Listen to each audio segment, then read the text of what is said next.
ನೀವ್ ಅನ್ಕೊಂಡಿರೋ ಹಾಗೆ ಗಪ್ಪಿ ಮೀನಿನ ನಿಜವಾದ ಹೆಸರು ಗಪ್ಪಿ ಅಲ್ವೇ ಅಲ್ಲ. ನಿನ್ನೆ ವಿಡಿಯೋದಲ್ಲಿ ನಾನು ಹೇಳಿದ್ದೆ ನಿಮಗೆ ನಾನು ಖಾಲಿ ಇದ್ದಿರೋ ಟ್ಯಾಂಕ್ನಲ್ಲಿ ನಾನು ವೈಟ್ ಗಪ್ಪಿನ ಬಿಡ್ತಾ ಇದ್ದೀನಿ ಅಂತ. ಅದು ಹೇಳಿದ ಹಾಗೆ ಇವತ್ತು ನಾ ಟ್ಯಾಂಕ್ನಲ್ಲಿ ವೈಟ್ ಗಪ್ಪಿನ ಬಿಟ್ಟೆ. ನೀವು ನೋಡ್ಬೋದು ಎಷ್ಟು ಚೆನ್ನಾಗಿ ಆಕ್ಟಿವ್ ಆಗಿದೆ, ಎಷ್ಟು ಚೆನ್ನಾಗಿ ಹೊಂದ್ಕೊಂಡಿದೆ ಟ್ಯಾಂಕಿಗೆ ಅಂತ. ಹಾಗೆ ಇದ್ರ ಜೊತೆಗೆ ನಂಗೊಂದು ಇಂಟ್ರೆಸ್ಟಿಂಗ್ ವಿಷಯ ಗೊತ್ತಾಯ್ತು. ಅದು ಏನಪ್ಪ ಅಂದರೆ ನಮ್ಮ ಗಪ್ಪಿ ಮೀನಿನ ನಿಜವಾದ ಹೆಸರು ಗಪ್ಪಿ ಅಂತ ಅಲ್ವೇ ಅಲ್ಲ. ಅದರ ನಿಜವಾದ ಹೆಸರು ಬಂದ್ಬಿಟ್ಟು ಪೊಯೆಸಿಲಿಯಾ ರೆಟಿಕ್ಯುಲಾಟಾ ಅಂತ ಇದರ ನಿಜವಾದ ಹೆಸರು. ಹಾಗಾದ್ರೆ ನೀವು ಕೇಳ್ಬೋದು ಗಪ್ಪಿ ಅಂತ ಯಾಕೆ ಕರೀತಾರಂತ. ಗಪ್ಪಿ ಅಂತ ಯಾಕೆ ಕರೀತಾರಂದ್ರೆ ಇದ್ರ ಹಿಂದೆ ಒಂದು ದೊಡ್ಡ ಕಥೆನೇ ಇದೆ.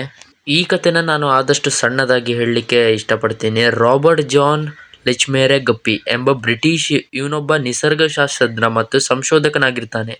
ಇವನು ಟ್ರಿನಿಡಾದ್ ದ್ವೀಪದಲ್ಲಿ ಈ ಮೀನುಗಳನ್ನು ಮೊದಲು ಕಂಡುಹಿಡಿತಾನೆ ಮತ್ತು ಅದರ ಮಾದರಿಯನ್ನು ಬ್ರಿಟಿಷ್ ಮ್ಯೂಸಿಯಂಗೆ ಕಳಿಸ್ತಾನೆ. ಆದ್ರಿಂದ ಅವನಿಗೆ ಗೌರವವಾಗಿ 1866ರಲ್ಲಿ ಆಲ್ಬರ್ಟ್ CLG ಗುಂತರ್ ಎಂಬುವವರು ಈ ಮೀನಿಗೆ ಗಿರಾರ್ಡಿನಸ್ ಗಪ್ಪಿ ಅಂತ ಹೆಸರಿಟ್ರು.